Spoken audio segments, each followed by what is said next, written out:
Bonjour, je vous propose aujourd'hui une aide pour réaliser la DBM22 pour ajuster les crédits SRH en fin d'exercice.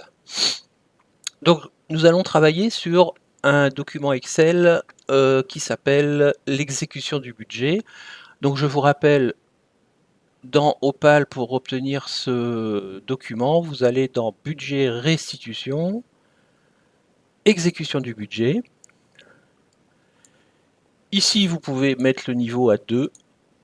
Et par contre, il faut surtout ne pas oublier, avec la double flèche ici, de faire sélection colonne et de mettre toutes les dates à 25 par exemple pour obtenir les données de l'exercice précédent.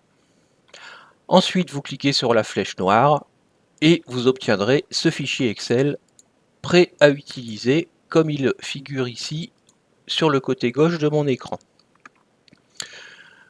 Donc avec les petits moins et plus, je n'affiche que le SRH puisque c'est là-dessus que je vais travailler. Et je vais écrire ici tout ce dont j'ai besoin pour réaliser ma DBM.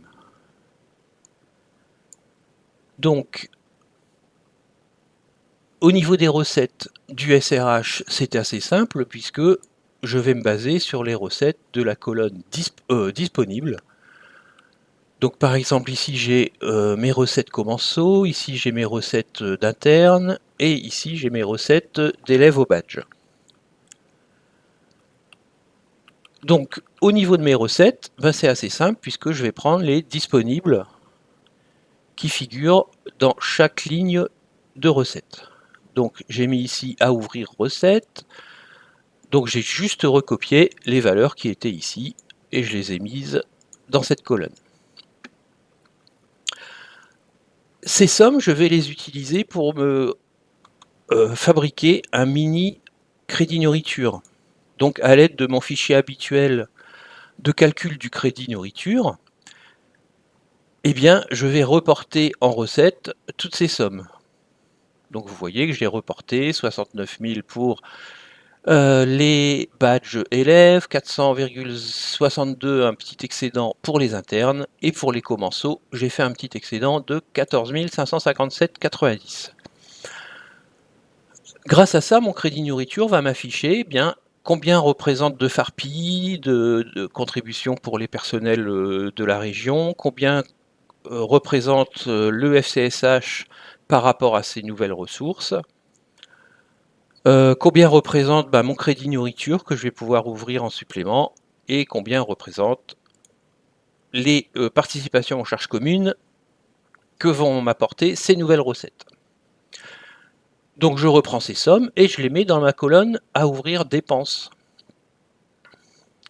Bien sûr, le total des deux doit être identique, sinon c'est que vous avez une petite erreur dans votre fichier de calcul du crédit nourriture. Donc ici, j'ai toutes les sommes à ouvrir par DBM22. Le souci, c'est que Opal n'est pas prévu pour faire des ouvertures de crédit différentes en montant sur des lignes qui sont elles aussi différentes. Donc il va falloir ruser un petit peu. Et donc dans un deuxième temps, ici à droite, je vais inscrire toutes les écritures que je dois faire dans la DBM22 ligne par ligne.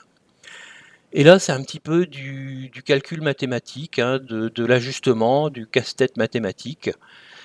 Heureusement, il faut toujours garder à l'esprit que je peux subdiviser une ligne de recette en 2 ou 3 lignes de montants différents, pourvu que ces 2 ou 3 lignes totalisent bien la recette que j'attends sur ce CGR.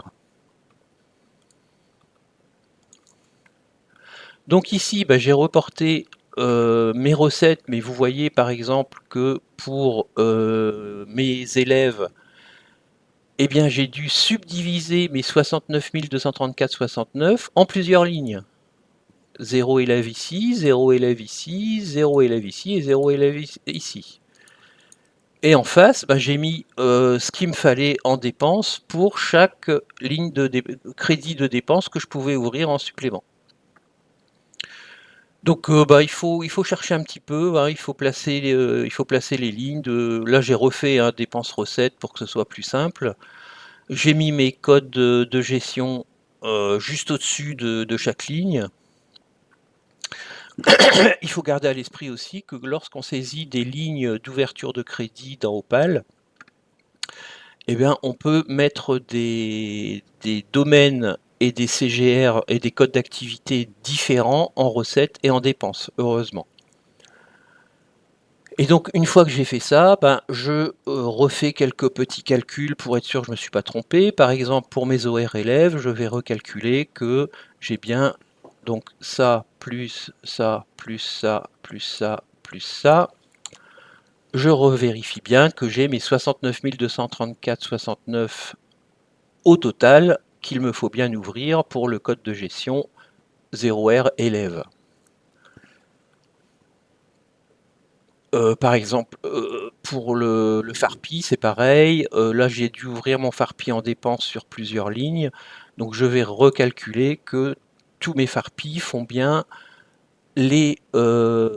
combien c'était? C'était 12 000, c'était... Non, c'était cette ligne-là. Donc, c'était 15 996.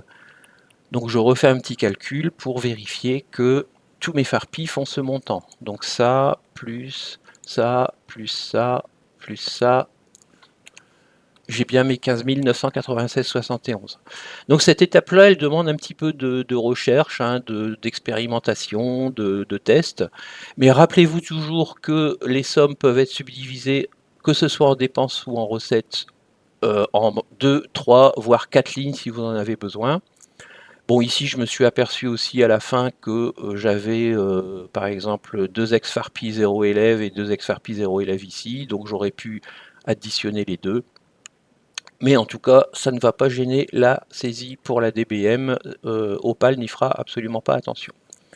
Donc une fois que vous avez bien réparti vos sommes entre recettes et dépenses et que vous avez bien contrôlé que le total des codes de gestion dépenses, des codes d'activité dépenses et des codes d'activité recettes faisait bien ce que vous attendiez ici, et ben vous n'avez plus qu'à vous lancer dans la saisie de la DBM 22 en ressaisissant toutes ces lignes ici avec les bons domaines et codes d'activité.